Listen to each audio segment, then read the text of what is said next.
Welcome to Daily Book Insight. Here, we help overthinkers like us build clarity, focus, and a sense of calm by digging into powerful ideas from nonfiction books.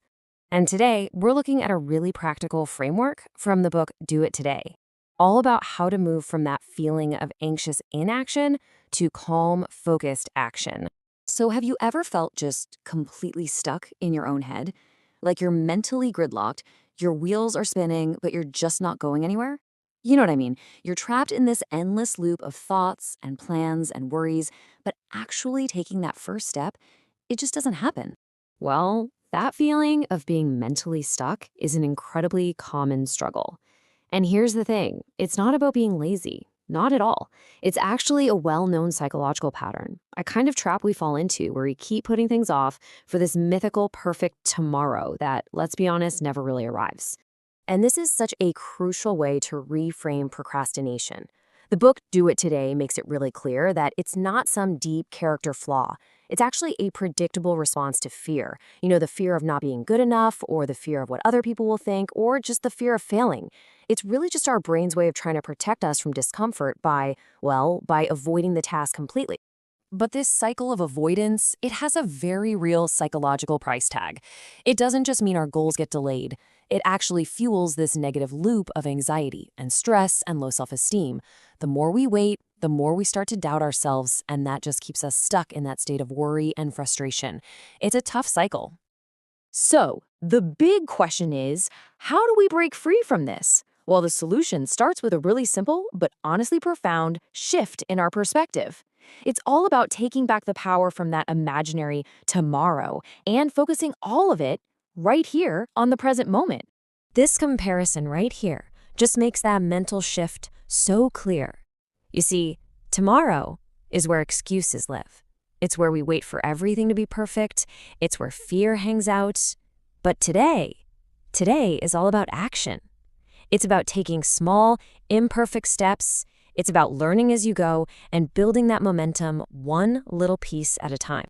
And, this quote just nails it perfectly.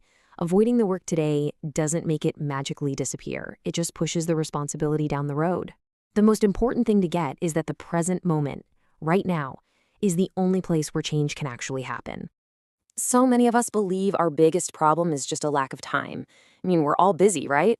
But the book makes this fantastic point that we're focusing on the wrong resource. The real issue isn't a scarcity of hours in our schedule, it's a scarcity of focus in our minds. And a big part of that is realizing this simple fact. Multitasking is a complete myth. Our brains are just not designed to focus on multiple complex tasks at once. When we think we're multitasking, what we're really doing is just switching back and forth really, really quickly between them. And that switching has a hidden cost. It's called the cognitive switching cost. Every single time you check a notification or answer a quick text or get pulled away by some other distraction, you pay this mental price. It takes a surprising amount of time and mental energy to disengage from one thing and then re-engage deeply with another. All those tiny little interruptions really add up, and they just drain your focus and your productivity. So the key to actually getting things done isn't about trying to find more hours in the day. It's about fiercely protecting and intentionally directing our attention to the one thing that matters most, right here in this moment. Okay, so we know we need to focus, but how do we actually do that on a consistent basis? A lot of people think the answer is just more willpower, more self-discipline. But willpower is kind of like a muscle. It gets tired, it gets depleted as the day goes on.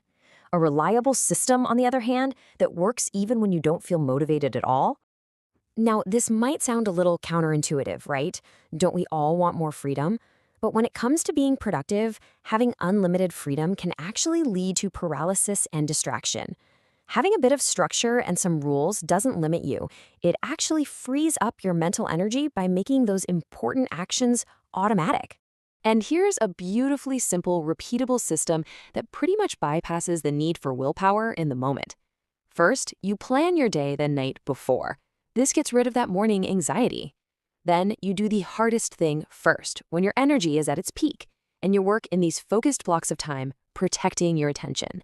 This kind of system makes consistent action the path of least resistance. It's just easier. All right, now we get to one of the biggest paradoxes for overthinkers. So many of us wait to feel confident before we'll start something new or challenging. We think, okay, once I feel ready, then I'll do it. But what the book argues is that this is completely backward. You cannot think your way into a state of confidence. You can't just wish for it to appear. You have to act your way into it. Confidence is a result of taking action. It is not a prerequisite for it. And here's how that whole process works. It's this amazing positive feedback loop. You start by taking one tiny, manageable action, even if you feel scared. When you complete it, you get a small win. And that little win gives you a tiny boost of confidence, which makes the next small action just a little bit easier. You see, confidence isn't something you just have. It's something you build through the momentum of all these small, consistent achievements. So the crucial point in all of this is that the way out of the overthinking trap isn't to think harder or to analyze more. It's to shift our entire focus from thought to action. By building a simple system that encourages us to act, we start that confidence loop. And it's through that action that we finally find the clarity and the calm that we were looking for in the first place. If you found this helpful, like the video, subscribe to Daily Book Insight, and share it with your family and friends who want to upgrade their life.